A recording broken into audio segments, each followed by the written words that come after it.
Yo, how's it going? The Gabby Hanna experience. Yeah, I haven't heard of Gabby since like what? The rice gum incident. That's the last time I heard of her. I mean, I don't know what she's been up to now. And I guess we're about to find out. Trigger warning. Much of the content in this video may be disturbing or upsetting to some viewers. Also, all of the content in this video is protected by the Copyright Act of 1976. The importance of mental health and the conversations surrounding it have been less stigmatized in the social media era. Gabby That's true. Hanna is a social media influencer with millions of subscribers and followers who has been very open about her struggles with mental health. However, she has also been exposed over the years for being a pathological liar, I'm a manipulative, sociopathic monster. unnecessarily playing the victim, all of these people for what they've done to me. And for them to be tweeting right now, I'm playing the victim. I am the fucking victim. and acting out in desperation for attention. Last week, she posted a series of about 200 TikToks where she appears to be experiencing a full-blown manic episode. 200 This TikToks? obviously raised a ton of concern. Damn, There bro. are some people out there that would Chill. suggest that Gabby is the kind of person who would pretend to have a full-on psychotic break if it meant that she could get people to feel bad for her and give her attention. Today we are going to dive into the history of Gabby Hanna and see if her manipulation tactics are working or if she needs some serious help. Stay hydrated. In June of 2012, continue with the world got pirates. introduced to a new social media app called Vine. Nobody could have predicted how popular 6-second videos would become, and how much creativity and effort would be put into making these short masterpieces. Vine's popularity skyrocketed less than 1 year after it launched, and although this graph makes it look like it fell off fast, everyone who lived during that time knew it held cultural relevance for at least 2 to 3 years. The level of fame these Viners reached was something that the world had not seen since MySpace celebrities 7 years earlier. The three most famous Tequila. female Viners in order were Lele Pons, Brittany Furlan, and Gabby Hanna, with nearly Okay. 5 million followers. Gabby's third Vine ever uploaded had the caption, "How to be a narcissist," which could have defined the next decade of her career. A lot of her humor that made her popular could be summarized as 20-something girl who is ironically self-obsessed and constantly admits her need for validation from others. Okay, so if I'm not funny, then how do you explain all my Okay, likes here we and go. followers and retweets and... Oh, right. As a girl, I can't really rely on humor to get followers, so if you help me out, I will fully blow your mind. Yeah. I got some thirsty-ass bitches out here getting Appreciate naked for a that. revine. Is that what you're looking for? Well, Or when she was feeling herself, there wouldn't be any irony. the smallest things make me so happy. I think that's why I stayed with my ex-boyfriend for so long. 21 texts, bro? You're not thirsty, you're f***ing dehydrated. I guess I'll go with this Everyone one. thinks I got my 19K based solely on my looks. Wait, you guys think I'm that pretty? Some people loved her confidence. Hilarious. Others took it for arrogance. Since the very beginning, she joked about her being crazy and toxic, insinuating that these traits made her cute and quirky. Of course I trust you, don't be silly. Now give me your password! I love waking up next to you, babe. But you fell asleep on the left and woke up on the right, so where the did you go last night? Babe, your Vine is so Okay. funny. Now block every single one of these thirsty bitches who liked it! Oh, and she liked to sing. The eye twitch was pretty cool. So kids, you better It had a nice run, touch to better it. run. How run my gun? Yeah! Yeah! Okay, Whenever she has some got hate from vocals. people online, she addressed it. I'm getting really tired of all these girls calling me a whore because I have my boobs in the shot. Do you want me to film like this? Is this better? Shut the f- I have a big nose. I'm a huge slut. I'm not funny. I'm unoriginal. And I'm ugly. Her haters Mm, saw her as okay. a narcissist, ironically pretending like she wasn't. And her fans admired her quirky, touch my butt and buy me pizza raw XD Tumblr girl personality. During her peak, she was God. getting 2 to 4 million views on every single post. Now, pursuing a social media influencer career was still a new concept. Most of these creators were not able to monetize their massive audiences. Vine didn't pay them, and sponsors were not keen on Ooh. influencer marketing. If you That want to was, feel your uh, best, you gotta look the best. Which That was is why not the my best friends at decision Manscaped are by hooking you up with decision by everything. Vine. They sent me the They should have perfect paid their package content 4.0, creators. and it's filled with the good stuff. First up, the Lawnmower 4.0 trimmer. This is Damn. my go-to trimmer that I've been using for the past 6 months. No cuts, no nicks on my Alright. face or down Comeback below. season? I like to take a Maybe? disposable magic mat they give me, throw it in the sink so nothing gets stuck in the Alright, drain. yeah. Or you can even use your trimmer in the shower since it's waterproof. When you're done, throw it on the This wireless guy. charging station. Boom, you get 90 minutes on a full charge. Save They those also hooked it up with coins. the Shears 2.0, which is a 4-piece essential grooming kit. I need to trim my nails at least 2 times per week. I even tried filing them for the first time and I like it. Plus, for a limited time only, you can get the anti-chafing boxer briefs, which are genuinely some of the most comfortable underwear I've ever worn. I even tried to use the weed whacker to trim my nose hairs. It tickled, but it worked pretty well. Do yourself a favor and head to That's crazy. manscaped.com to get 20% off plus free international shipping. Plus I'd be 2 down free to get gifts one when of you use those. promo code PatrickCC at checkout. So if they weren't doing meet and greet tours around the country,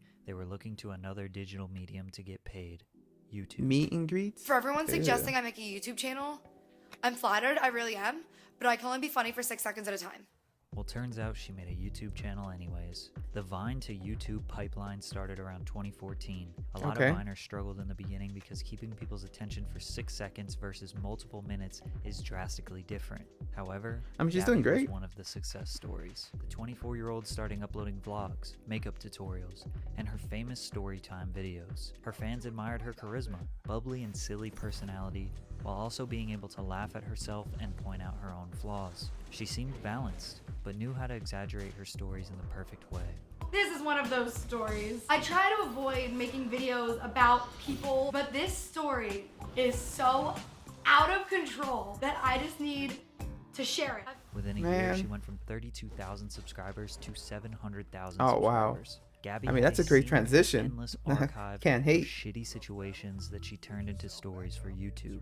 I think we can all agree that storytime YouTubers tend to stretch the truth to make the story more interesting and exciting. All right, which I'm gonna take a basically risk means they here. get rewarded for lying. This usually leads to a blurred line between what is real and what is fake. Then they can't even remember their own lies, but maybe it's not that big of a deal since it's all entertainment. However, her first public controversy came to light from these videos. Okay. I'll admit this situation does seem insignificant, but the way she handled it really set the tone for her future. The Gabbie Show YouTube comedian caught stealing all her jokes. This viral Reddit post contained a now deleted video showing famous comedians performing jokes and then Gabbie essentially stealing them in her videos. One of the most obvious examples of theft was with this Louis C.K. bit.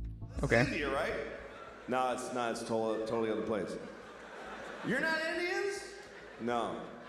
Ah, you're Indians. It's like Christopher Columbus came to this land. He was like, I found India. And they were like, nope, not India. And he was like, you sure? I'm pretty sure it's India. And they're like, no, it's not India. And he said, Bro, India. that's On top of word that, for word. Gabbie was also What? caught stealing various tweets word for word. Most people look Yeah. at this and think, surely a simple apology could fix this. But Gabbie uploads a 22-minute video of uncut rambling where she kinda sorta apologizes, but then comes up with a ton of reasons to justify herself. Nah, you can't. You can't. You can't do that. Like, you just stole say I that fucked up. Joke. She then goes on to claim my God. cryptomnesia, which Gotta is have basically when you accountability are there, my friend. 100% convinced you had an original thought, but you actually read it somewhere or heard someone else say it in the past. I heard it and I said it. But I will say that it was not intentional. Then her response Wow. to stealing tweets. I didn't steal it. I'm not saying that there isn't a chance that 2 or 3 years ago I was rolling through my feed, stored it somewhere in my brain, and then when I saw it, I thought it. But even if that happened, I never intentionally stole that joke. Her responses are some of the most classic manipulation tactics that can be found with one Google search. I didn't say that, and if I did, I didn't mean it. And if I did, you didn't understand it. And if you did, it's not a big deal. And if it is, others have said worse. Was this all pointless drama? Probably. But what you'll realize is that this becomes a huge trend in Gabbie's life. Minute drama that could be resolved easily, but gets way overblown to such heights that people's lives are affected. In 2016, Really? Vine shut down, and Gabbie focused all of her attention on YouTube, which was the best decision for her. She went from 800,000 to 3 million subscribers in a year. She was uploading Wow, multiple she times blew per up, week dude. and generating millions of views. Pranks, story times, rants, vlogs, it didn't matter what she was doing. People were loving it. She was nominated for 2 Teen Choice Awards. She was touring around the country lip-syncing to popular music. She was collaborating with almost every popular YouTuber at the time. Liza Koshy, Lily Singh, The Dominic Show, Brent Rivera. But despite all of this God, I haven't monumental heard of those success, names in a she while. said 2016 was one of the worst years of her life. She made this claim because of the joke stealing controversy and a video that Ricegum made where he dissed her. I pass you in subs because you're struggling to grow. I don't think there's anything I bigger remember than your this. nose. But these Yeah, criticisms this is where I affected her a lot. Heard of her. Like maybe if I got cancer and died, people would leave me the f alone. Because all of these really negative things happened to me, I was forced to find ways to survive. Now, dealing with the toxicity of internet fame is tough at times for sure, but her reaction to the trolls seemed a tad overdramatic and a classic way a 13-year-old would respond. 2016 was Gabbie's most successful year by far. She was in her prime.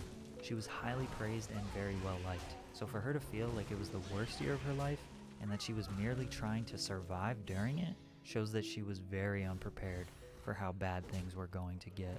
This YouTuber named Dom was playing a game of Smash or Pass and passed on Gabbie. Why would you pass on Gabbie? It's not my type, man. Shit. She's not my type either. She's not Asian. The clip I just showed you was everything that he said. This was her reaction. See you in Orlando. Many months later, she confronted him about it. Let's talk about it. You passed me. I did. So you mean to tell me that if tonight we got a little bit drunk and I was like, hey, I'm really interested in you, you think you're out of my league? I don't say you're out of my league. No. Now you just watched the story unfold. This is how she remembers it today. So before I met him, he played a game of Smash or Pass publicly on YouTube, and when my picture came up, he demonized me and demeaned me. It's not my type. You know, like a misogynistic, disgusting piece of shit who acts as if he could have a chance with me anyway. So at a party, he approached me like nothing was wrong, and I confronted him about it. And I said I didn't like that, and he was like, oh, come on, it's just games. And I said, well, you're too short for me to Almost 100% of what Gabbie said in that clip was a lie. But Yeah, really dude. just goes to show that she cannot handle the idea that someone may not like her. Hey, Raiska, I just challenged you to a live battle on Snapchat. Would you do it? Live rap battle. Why wouldn't you do it? No, I don't want to. Okay, so update. Sorry if it looks like I'm crying. Raiska didn't think that joke was very funny, and he hit me in the middle of a party and shattered my phone. I can show you that in a sec. And let's say, because I don't have any photo evidence, Now I'm like, you know, struggling to believe if this was real or not. and like twisting my arm, he still shattered my phone. I don't want it to seem like I'm like blowing this up and like he like punched me in the face and like destroyed my phone beyond repair. No, it's like a cracked screen, cracked camera, scratches and stuff. The story went from, he hit me, Yeah. to, even if he didn't hit me, he broke my phone, Yeah. to, okay, he didn't hit me, to, okay, he did hit me, but it wasn't like that bad. But everyone believed Gabbie and her story at first. Then a witness came out with a statement that changed the perception. And she just kept filming, and he just jumped up, you know, and went to reach for her phone, and she's sitting on the couch, he's standing up, and it was more of like a tug of war, you know, them pulling the phone back and forth, maybe for a few Like seconds. children. And then he snatched the phone out of her hand and slammed down the ground and broke the phone and then walked out. But in true Rice Gum fashion, he made another diss track on her that got millions of views. Gabbie was filming him, and he didn't like it. Rice Gum admits to grabbing her phone with both hands and that there was a struggle, and he smashed her phone on the ground. He also did send her $1,100 to right his wrong. She was definitely provoking him, but he lost his cool, so it seems like she was the victim in this situation. But this was a pivotal moment for Gabbie. She tried to make yet another long-winded video exposing Rice Gum and his lies, but he wouldn't engage in a back and forth with her. The masses still sided with Rice Gum. The public perception was that Gabbie should not have repeatedly shoved a camera in his face, Yeah, and that yeah, I Rice agree Gum's with that. actions were justified. She would say many years later that this situation ruined her. Because I haven't been able to be myself since like Rice Gum assaulted me at a party and everybody sided with him and then he made a music video about it. What do you mean I start there's drama multiple with witnesses, people? Like Like, where? And I realized it all goes back to Rice Gum, like that situation. Oh my I never God. considered that like starting drama. This is like a real disconnect that I had from the rest of the internet, I think. wow. But Gabbie kept it pushing. She released a poetry book called Adultolescence in mid-2017. The book, quote, touches on a wide range of topics, from funny advice that I can give you and dreams, to more serious topics like mental illness and homelessness, depression, and anxiety. I'm not sure how it performed, but in 2020 a lot of people made critique videos about it. I don't know why it took 3 years, but I guess when it came out it wasn't popular enough to make a viral video. Most of her poetry can be summarized as, I'm 14 and this is deep. But she was still crushing it on YouTube. I mean, every video she posted got over 1 million views. Sometimes even 3, 4, 5 million. The love definitely outshined the hate. And she had the most valuable and die-hard fan base of them all. Teenage girls. Many of us know that celebrities who have mostly young female fans are the most loyal, cult-like, and sometimes toxic fan bases of them all. So no matter what Gabbie did, they were riding for her. Gabbie had expressed her love for singing for a long time, and she made a ton of videos that showcased her singing abilities. But she never wrote and recorded an official single to release as an artist. That changed on September 6, 2017, when she debuted Out Loud on her YouTube channel. The song was beloved by her fan base. It was a high-quality, professionally produced single, like something you might hear on the radio. Now at almost 5 million subscribers, Gabbie had a lot to be proud of, and now a seemingly promising music career. She dropped another song, Satellite. Shortly after then, stopped uploading on her main channel for months, a cardinal sin for YouTubers. She continued to vlog on her second channel, but would stop posting consistently on there as well. We've seen many YouTubers think that they're going to become full-on pop stars or rappers when they have 1 or 2 good songs. They are quick to abandon their core audience on YouTube, but it almost never works that way. Fans get angry. Fans get upset that you're no longer feeding them the content that they once loved. She would return to her abandoned, channel for that update abandoned videos. feeling, They huh? were a little more raw and uncut, but people were suggesting that she was doing it only to promote a new single, and they were probably right. Her first upload back on her main channel in 7 months was a new single, Honestly, which debuted number 21 on the Billboard Bubbling Under Hot 100 charts, which is basically like the most popular songs that haven't reached the official Hot 100. Her second channel turned into a weekly story about how stressful, exhausting, chaotic, and terrible her life is, despite yet again being more successful than she has ever been. Then on October 26th, 2018, her new song Monster dropped, and then she does the Genius lyric video, which was probably the best way to promote a single on the internet at that time.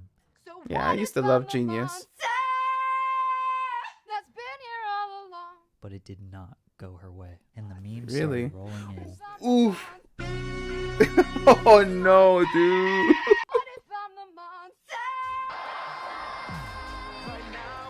I don't think I can accurately explain how massive this it's meme was, vicious. but That's it was vicious. everywhere. This Yeah, is no, probably that's how most vicious. people discovered Gabbie. It was easily her most viral moment. Gabbie made a reaction video to the memes in arguably the worst way possible. First of all, They're haters? Gabbie putting "desperate for attention" on a t-shirt is her way of sticking it to the haters, just like her early vines. She tries to use these ironic tactics to deflect, but you can still ironically wear a t-shirt that says "desperate for attention" and be unironically desperate for attention. And she tried to prove to the viewer that she could actually sing. So when I went in that day, I was super sick, and you can ask the Genius guys because I was blowing my nose in between every take. So I feel like I was really shaky on that. I wish I could have just been like, in my head that you stayed, and I hope you'll miss me eventually. Then she reacted to the memes that she thought were funny, and she did the thing where she's trying to deflect the criticism that she is inevitably going to face in the comments. Also so ready for all the comments of people saying, look at her pretending to be laughing. She's fake laughing so hard. Because every time I laugh at a hater, people say that I'm fake laughing. Oh my god, wait, I need to pretend to be crying for the thumbnail. Gabbie was seemingly hurt by the memes. Her trying to predict the criticism that she's going to get is her way of deflecting it, or trying to diminish it.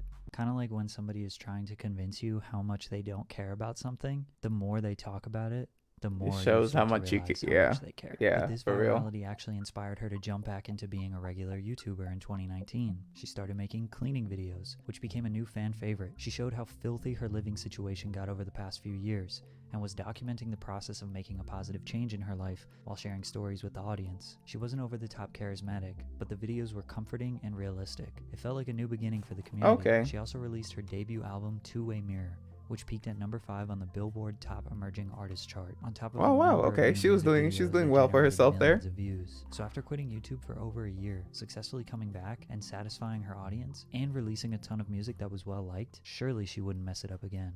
But she did. And this time, it was permanent.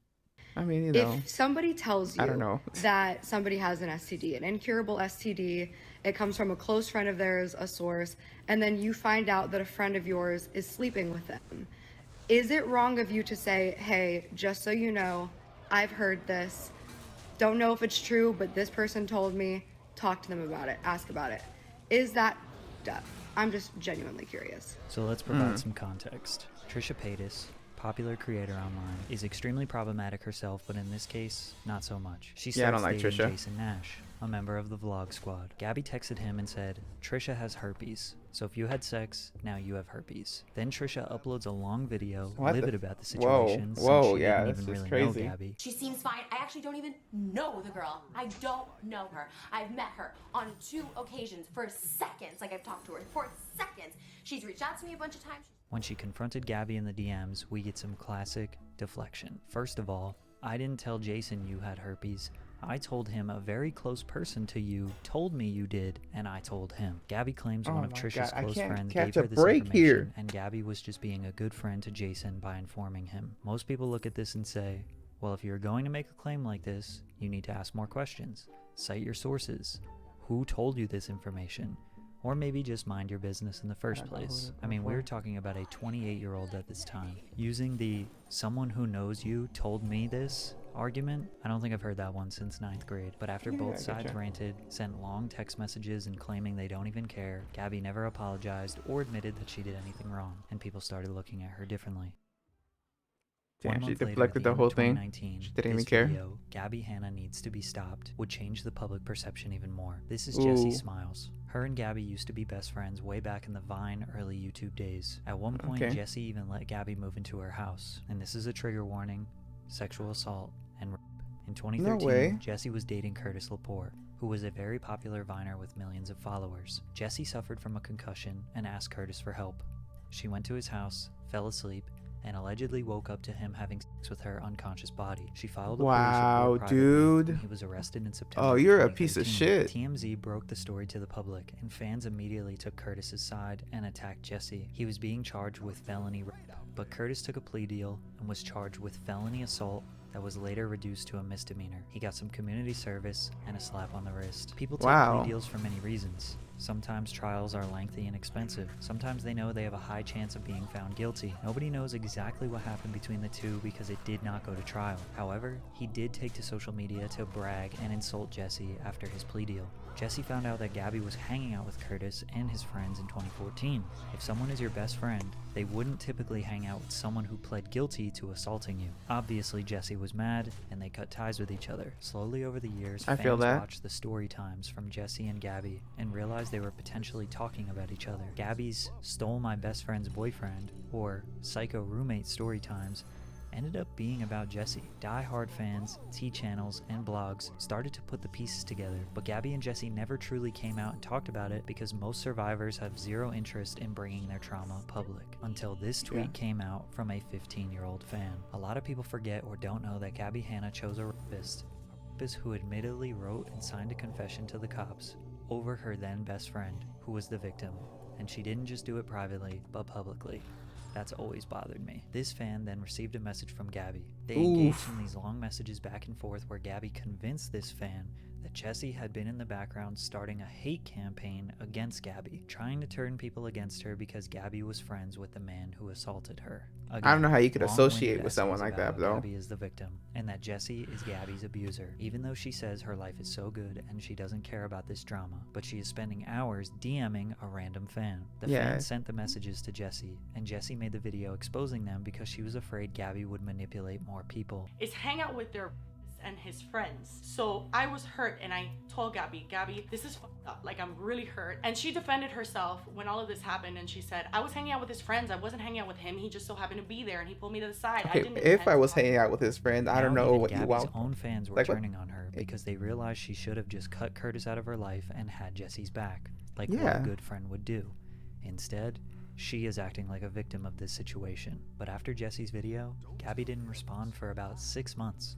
The day after her response, she dropped a new song. Her response to the drama was just more playing the victim, but she does say, I have zero association with Curtis Lepore. Gabbie says that her and Jessie's fallout is something totally separate and private, but Jessie says, no, our fallout is because you are a, quote, apologist, which is basically someone who shows more concern to the predator rather than the victim. Gabbie has accused Jessie of being abusive, manipulative, narcissistic, hateful, evil, and although she says she would never defend Curtis, she has never once said anything bad about him. Plus, Curtis himself even said that Gabbie reached out to him and told him how sorry she felt for him.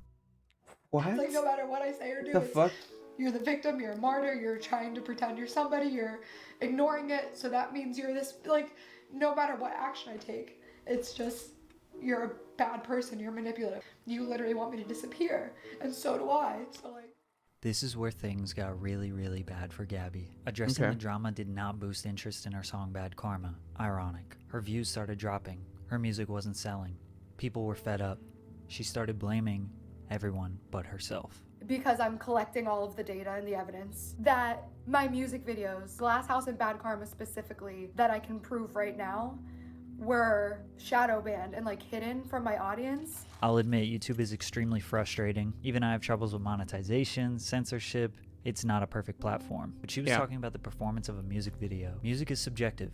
Sometimes even your own people don't like your song. Like the pain you feel when that thing like fails, just as like a creator and an artist, is like an ego hit, and like you get your hopes crushed and like your expectations crushed. And that like when I told them that I was literally on the brink of suicide from what was happening to me, because like threatening self-delete because of a low music video performance. At the end of the day, you just got to keep it pushing. Yeah, it's a you roller do. coaster. We all have ups and downs. She kept You have to releasing fight through music, things. and the views just got lower and lower. But we're still talking like 500K, 1 to 2 million, maybe a little less. Like, still way better than your average artist. So a month goes by, and she decides to bring up some drama again. You're gonna talk about my mental health as I'm having dude. a mental breakdown because you gaslighted and mentally abused me for f***ing months, and now I'm talking about it and I'm losing my mind? To have the f***ing audacity to question somebody's mental health and mock them while they're having an emotional breakdown because of what you did, you f***ing narcissistic abuser piece of shit. Now, she does have a little bit of a point here. Nobody wants to mock somebody's mental health. But remember when she was DMing that fan about Jesse? Well, she mocked Jesse for being on medication. She's called me so many times saying she's been on meds and is better now and was sorry for everything. When I have never called Gabbie Hanna and said, hi, I'm on medication. I'm so sorry for everything. I realized I was wrong. You know, you're always talking about mental health and therapy and, you know, how you've gone through your journey with that. Like, it's so weird to me that you would bring up someone else's medication that they talk to you about in private. But despite Jesse being attacked by Gabbie's stans, she decided to leave it alone, so it fizzled away for a little bit. At the end of 2020, Gabbie entered her super chill stoner character arc. She did story Super times, chill dropped some more stoner music, but her character views arc? just kept going down. Don't worry, her life was amazing. dude, I have such a good life. Like, I love my life. I have a sick life, a sick place to live. I have a sick boyfriend. I have sick friends. Like, I have so much sick in my life. Gabbie vlogged every day around Christmas of 2020 and then took a break from social media for 4 months before returning in April. At this point, it had almost been a full year. What of a no drama. stoner. Her return to YouTube and TikTok Lay back, was dude. strange. I'm back, bitches. And I don't want to hear I'm acting different. Being good. I'm a bad bitch. And I'm sick. There was also this tweet, daily reminder that I Ow, could fuck dude. both your parents and the one person on earth that you love, but choose not to. I love you all. Have an amazing day. Gabbie, from the bottom of my heart, I want to thank you for waking up today and deciding to not have sex with my parents. You are such a good person for choosing not to do that. Yeah, honestly, Like, what did I she do want that. people to say to that tweet? Thanks. In June of 2021, Oh my things God. were about to get wild. Gabbie did a BuzzFeed Put your guns interview down, called everybody. Put your Why is guard Everyone So down. Mad at Gabbie Hanna. Gabbie ain't coming. 30-year-old essentially blames Jesse Smiles, drama channels, Twitter accounts, trolls, and everyone but herself for the low performance of Ooh, her music actually. and YouTube videos. When the interviewer asked about the Curtis Lepore and Jesse situation, she said, "Who didn't I apologize to? I gave Jesse Smiles an apology. It feels like I'm always dishing out apologies and I've never once received one. And that to me feels a little chaotic. I have personally never seen the words I'm sorry come out of Gabbie's mouth without having but come right after it. Yeah, I'm like sorry, 6,000 but now excuses Gabbie's stans after. are barraging Jesse in attempts to get her to see this article, making her relive the most traumatic experience of her life. And after going 1.5 years without saying anything, this was the straw that broke the camel's back. Jesse released a private phone conversation that her and Gabbie had, where Gabbie admits to Why would you listen to him? Why would you listen to him? Like, really? Why would you? He, like, even... But for what? Just don't... Just say, no, sir, thanks. Like, fuck you. Like, even though she's not my friend, I don't want to hear how you think you did her. Who cares? Like, just hang up. Fuck him. Don't, like, literally him. Damn, dude.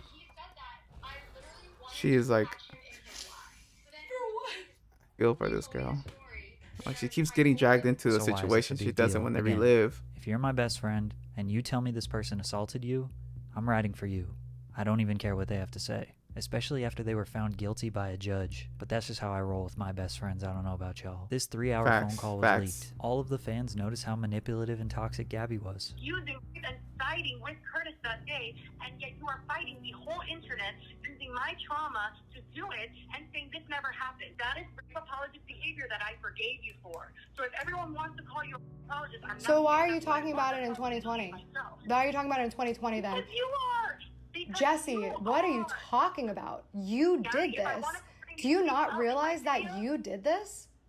Do you not truly, truly see that everything that is happening right now is a direct result of what you did in every way? What the In light hell? of Jesse releasing the phone call, Gabbie uploaded a video called Confessions of a Washed Up YouTube Has-Been. In this video, she gives an update for her fans and explains that she will be releasing a multi-part series addressing every controversy she has ever been in the past few years. She prefaced us with some information that this series was filmed before she started treating her ADHD, which some people look at her as essentially deflecting some of her behavior on this disorder. Also in that BuzzFeed article, she said, "Of course I was a f***ing asshole. I have a neurological disorder that was unchecked, and I wasn't taking care of my mental health." So it kind of seems like she was maybe trying to get people to feel bad for her for not taking care of her mental health, even though she's 30 and like probably should be handling those things. Chapter 1 was about stealing jokes and the rice gum controversy.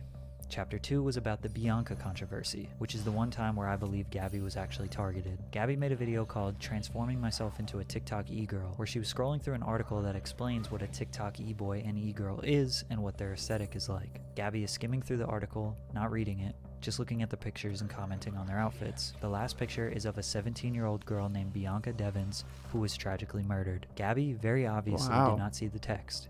She complimented her looks and then moved on. Her face was on the screen for just a few seconds. T-channels and drama YouTube channels then attacked Gabbie and said that she was using Bianca for views. They also said Gabbie is tone deaf and needs to blur Bianca's face and is shamelessly profiting off of a young girl's death, but these T-channels were using Bianca in their thumbnails. Gabbie cut the part out, apologized to the family, made an official public apology, and the Devins family issued a statement saying that they were not upset with Gabbie. We just want to say that we were not offended by it at all. We didn't see anything wrong with what she did. She Googled e-girl and pulled up a picture of Bianca. Yes, there was an article about what happened to her. Simple mistake. It was a simple mistake. There was nothing disrespectful about it. We didn't feel disrespected. The T-channels never said sorry or admitted that they were wrong, and it's pretty clear that most of them were using this poor girl as a pawn for their drama. Chapter 3 was kind of just addressing a lot of different controversies. Chapter 4, in my opinion, is extremely long-winded and not really that important, but in short,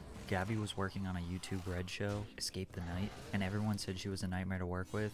She even admits that she was a nightmare to work with, but somehow was still a victim of bullying. Good, like I was just unprofessional. Dude, a lot of people have a lot of stories about me being unprofessional. I promise you that. Like there's no shortage of them. I used to be really difficult to work with, and probably in the wrong setting, I'm still really difficult to work with. But again, throughout this, she was putting up screenshots of symptoms of ADHD, sort of insinuating that it's okay to be a nightmare to work with when you have ADHD. Also in chapter 4, she talks about a scam product she promoted a few years ago, Kenza Cosmetics. That's the thing. When I say like I'm sorry to the people that I've like hurt through that, like I would never ever want to fucking scam my fans, and that's— I didn't talk about this because nowadays with NFTs and crypto pump and dumps, basically every influencer has promoted a scam and felt no remorse. Gabbie is no different. Yeah. In chapter 5, she goes back and forth with Trisha Paytas. Floyd Mayweather's a wild all of story it when it comes to that. STD comment that she wrongfully made 2 years earlier. But the most damaging video of them all was about the 3-hour phone call with Jesse Smiles. Gabbie made a 30-minute video. Jesse made a 1-hour response to this. There is a lot of information in here, but there are a few important points here that speak volumes about Gabbie. First, why am I being asked about Jesse Smiles in a BuzzFeed article? Because Jesse Smiles made sure that I would be asked about her for the rest of my fucking career, probably. In an interview, you have the right to not speak about any topic, especially with a major publication. If she didn't want to be asked about Jesse, she can just say no comment, and they will not publish it. Gabbie seems to think that Jesse has made it her life's mission to accuse Gabbie of being friends with Curtis. So Gabbie is a victim of being friends with a rapist. All he asked was to be heard, and gonna be friends. Then she explains how Jesse goes about attacking her. You don't see the hundreds of tweets that she mass unliked. Mass unliking tweets. This would imply that Gabbie keeps track of what Jesse is liking on Twitter and trying to use those likes as evidence of attacking Gabbie. You don't see the tweet and delete. Then she puts a tweet on the screen that Gabbie is not mentioned in. Therefore, she is assuming Jessie is talking about her in any tweet that is negative. You don't see the voice messages and the text that she sends me threatening me, crossing my boundaries. Then she brings on the screen text messages of Jessie threatening her. But if you read them, there are no threats. I'm not trying to pressure you. I don't need or want to sit down and make a video. This whole message on the left is Jessie asking to keep things off of social media. I'm not saying I am making a video. I haven't made up my mind yet. Making a video is the last thing I want to do. Literally all of these texts. Bro, she just wants to move on, but somehow she keeps getting dragged back into this. That's so wild, bro. The public eye. I need you all to pay attention to Gabbie right now, because this is just a small detail but shows how her logic is not sound. You don't see the tweet and deletes. She just said that she uses deleted tweets as evidence of Jessie attacking her. Then listen to this. And telling me that if I don't do what she wants, that she's going to put out another video with more evidence. And the evidence being tweets that I deleted in 2014. So you can use Jessie's deleted tweets as evidence even when you are not mentioned in them. But Jessie cannot use your deleted tweets as evidence? She just totally contradicted herself in a 16-second span. Anyways, She did. Gabbie says she didn't want to have a private phone call with Jessie and that she needed to respect her boundaries. Threatening me, crossing my boundaries that I'm setting firmly. Then later on in this video, she goes on to speculate as to what actually happened the night of Jessie's assault, and if what happened is actually considered rape or not. I'm not going to put clips because who in their right mind would ever speculate about a situation as serious as that publicly to their millions of followers, on top of the fact that a judge already made a decision as to what happened 7 years ago. So it's interesting that Gabbie ever brings up respecting boundaries when she's willing to go as far as that. Yeah, she discredits her. Another random Wow, situation that's where crazy. she used a text message as proof and claims she tried to reach out to this person, and the person in the text says, "You have the wrong number." He ignored my call. I texted him. He said that he didn't want to talk because he was sleeping. You have the wrong number? Alex? I have a new number, so you might not have this one. Nope, this isn't Alex. This isn't Alex. Oh, this is Gab. You free to talk? How can you argue with somebody that literally put a text message on the screen as proof that she reached out to someone that literally in the text says, "This is not the person you are trying to reach"? And if you need any more reasons why you should question everything Gabbie says, here you go. I've been living in constant fear that a lie that I don't even know I'm telling is gonna catch up with me because I don't fucking remember it. Because I do impulsive shit and then I forget about it. I have memory issues, dude. So we're supposed to feel bad that Gabbie is a self-admitted pathological liar who can't keep up with her own lies. Then on the screen she puts, "This is not an excuse." Don't know why "not" has asterisks around it. I cannot take ownership of something that I do not remember and is not communicated to me. Now Gabbie has an excuse to get her out of any situation forever. She is saying, if I don't remember, it didn't happen. Okay. After I this mean, with multi-part that same series, logic, let's her all just content use got that. Weird. I've done so much. Fans thought she totally lost it. In October of 2021, she deleted almost her entire YouTube catalog and only left her music and random videos posted within the past year. Her YouTube presence dwindled to the lowest it had ever been, but she remained pretty active on TikTok. She started opening up a lot more about her mental health. I'm bipolar, which means some days I think that I can save the world and other days I want to kill. Not sure if this bipolar was a real Wow. diagnosis Holy or a shit. self-diagnosis, but then her videos Yeah. got a bit more strange. I'm either a psychic medium, I'm getting direct communication from aliens, or from Oh my God, god, she or went full angels, or Tila another Tequila.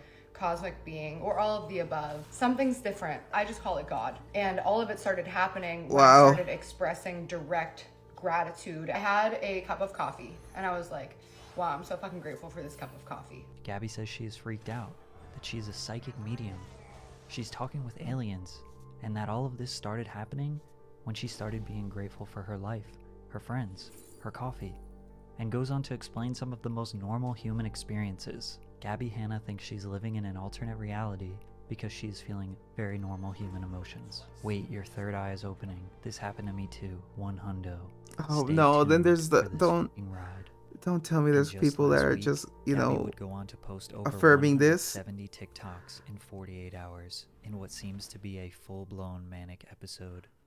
You know, every time I say I'm gonna save the world, People laugh at me. Don't But why encourage doesn't this, people. everybody else together, like me, with me, every single day, manifest saving the world? Instead of laughing, why don't you pray with me?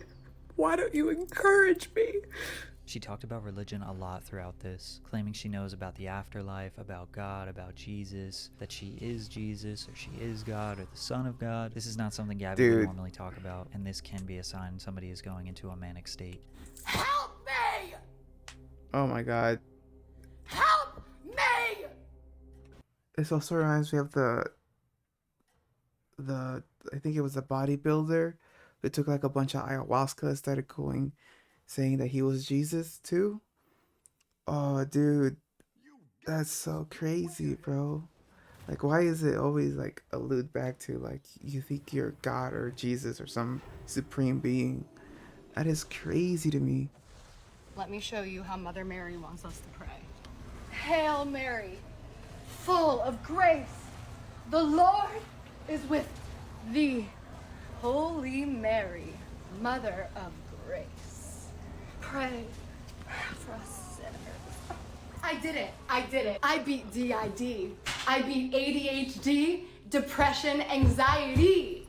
I beat OCD, obsessive compulsive disorder. Because people, humans, your brothers and sisters who have gone to hell and back, realize everybody wants to be Jesus. It's all going to be all right. Praise be. It's all going to be all right. She would seemingly snap out of it for a little bit and go back to the normal Gabbie of kind of bragging about her life and how amazing it is. So people were questioning whether it was a stunt or not. So many people who actually don't give a fuck about anyone but themselves, regardless of how hard they've been lying to themselves for a very long time, are so concerned for me because I'm manic, right? As I sit in my cozy, private loft on top of my house. Look what the internet did collectively to hate a fucking woman for no fucking reason other than fun. Look what we are capable of collectively if we would remember. Crazy how everything she says, she has to add like a little like dance move to it. Like, I don't know. That's Instead of always insane moment. attacking she. And that's why I am so successful. My house is paid for. My house is paid for. My house is paid for. It's almost like it's almost as like I'm in heaven. And you're all still stuck in hell. That I could actually be the second coming of Jesus Christ. God does have dark humor. He is a horny, sick fuck. It's okay to have dirty thoughts. I can teach you how to feel better about them. Now, Oh my goodness. She needs to Sure, maybe she didn't get know off any the of internet this. for a little Who knows, while. Maybe she had a spiritual awakening. But then she kind of started offending people. I am an accomplished author of 2 New York Times best-selling poetry books. I have around or more than 20 million followers. Is it because I'm a woman of color? It's actually kind of stressful being a woman of color, a young woman of color in a white as rich neighborhood. I keep telling you guys that. I'm Middle Eastern. I traveled from Lebanon, a Maronite crusader of the Catholic Church. Gabbie is from Pennsylvania. She claims that she is a woman of color because she is from Lebanese descent, despite looking and probably identifying as white her whole life. I grew up in a black neighborhood. I was actually the only white girl in my neighborhood outside of my sisters, but I rode the school bus alone. I was the only white girl on my school bus. And here's a bit of irony. They made me sit in the front. All the cool kids sat in the back, and they bullied the fuck out of me. They twisted my hair, they pulled it, they called me names. They didn't let me play with them because I wasn't like them. But my best friends at school were still the black girls because they were the kindest. And just when you thought things couldn't get any worse, a random stranger found their way into Gabbie's home. What you are seeing Lord, here dude. is a man named Nick knocking on Gabbie Hanna's door and asking if he can come inside to use her bathroom. What are you doing? Hi. Do you use your bathroom? Yeah, sure. Yeah. Alright, everybody, I'm literally inside of the house right now. Dude, what a weirdo. A friend just texted me And I told him that I was gonna go on a run for a guy who showed up at my house and was just feeling a little lost, asked to use the bathroom, and now we're gonna go for a run together. He asked to pray with me. It was really nice. And his text was, Gab, listen to me now. Get that man out of your house. Gabbie goes on to explain that a friend of hers reached out and said, Gabbie, kick that guy out of your house right now. But she assures that Nick is friendly and that he's nice and that he won't do any harm to her. We know he means well, but Nicholas is good. And we're gonna go for a run because we already prayed and had our coffee and listened to music. Yes. I'm so happy. Fans were terrified for Gabbie. They Yeah, thought she no, was for in real, dude. danger. Then she posted a bunch of videos of them dancing and him just kind of following her around her house. He gave everyone an extremely uncomfortable vibe. Why was he there? Is this even real? Yeah, bro. How, By the way, like, Nick, what? I know you know who I am. Come on. What in your mental says, yeah, I'm going to go to this random person's house that I seen, like, and just, you know, like, don't go to people's houses, man. Like, the fuck is wrong with you, bro? Why did you lie to me this whole time? Why did you lie to me? That's for my acne, you dumb cunt. Get the fuck out of my house. Now. Now. Now! What the fuck is going After Nick on, got bro? home, he decided to go on TikTok and explain why he was there.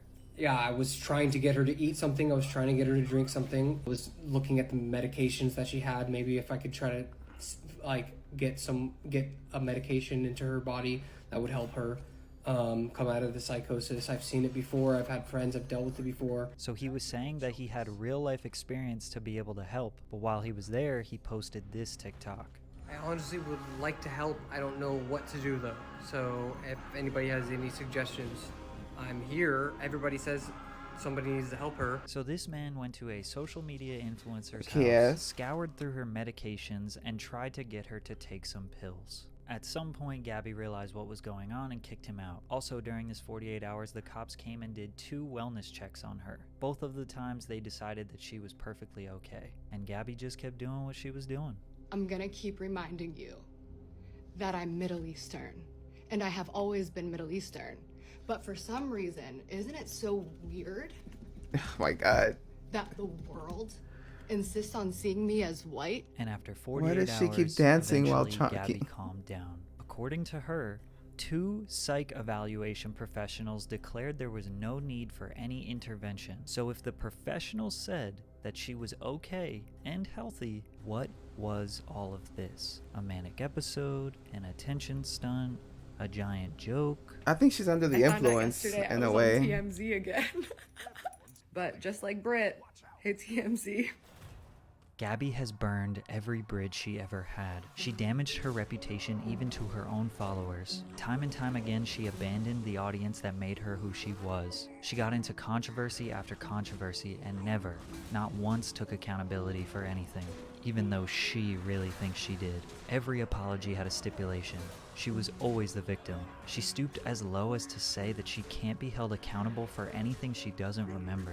Sure, she has mentioned her ADHD disorder and potentially a bipolar disorder, but we don't know anything about her medical record, so it's tough to speculate on that. Before a couple weeks ago, her relevance dwindled to an all-time low. Nobody was making videos about her, none of her songs were gaining traction, even her live shows had a max of like 40 people in the crowd. Gabbie man. now has the spotlight back on her, and for Still more than smoke perp.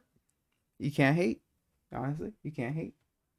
As long as it's not smoke perp level, smoke perp levels, then we're good. You know, I wouldn't be mad.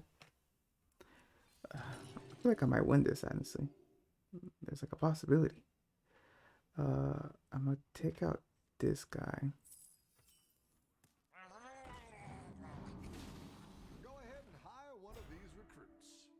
And all right,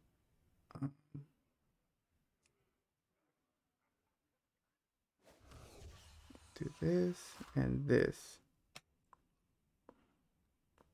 better or for worse, She loves it. A lot of the drama channels and tea channels are now expressing sympathy for her. Her biggest enemies online are now worried about her, wishing her well. Nobody would assume this is all an attention stunt because we don't want to further the stigma against mental health. We don't want people to look at mania and think they must be faking, because then people will have a hard time getting the proper care they need. I mean, faking Tourette's, faking cancer, faking death. We've seen some people go pretty far. But if Yeah, Gabbie does definitely. get the proper help she needs, gets back into the good graces of all her enemies and all the people she battled with, then goes back to the Gabbie Hanna her fans used to know and love, then everybody wins.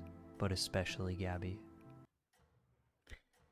I mean, yeah, no, like it seems like I think it's a manic episode. Like like, I don't know, I don't know how bipolar works. I honestly don't, like, can't say it's like bipolar, but it does remind me of like the Tila Tequila situation, or oh well, Tila Tequila like went didn't really use drugs, but the bodybuilder definitely used drugs, and he went, he went into this like I'm God mode, and I don't know, I can't remember if Tila Tequila went to I'm God mode, but man, it's interesting how you know everything always like leads back to like, oh, I'm God or I'm Jesus, like that's something that interests me when it comes to these like manic episodes that people go through.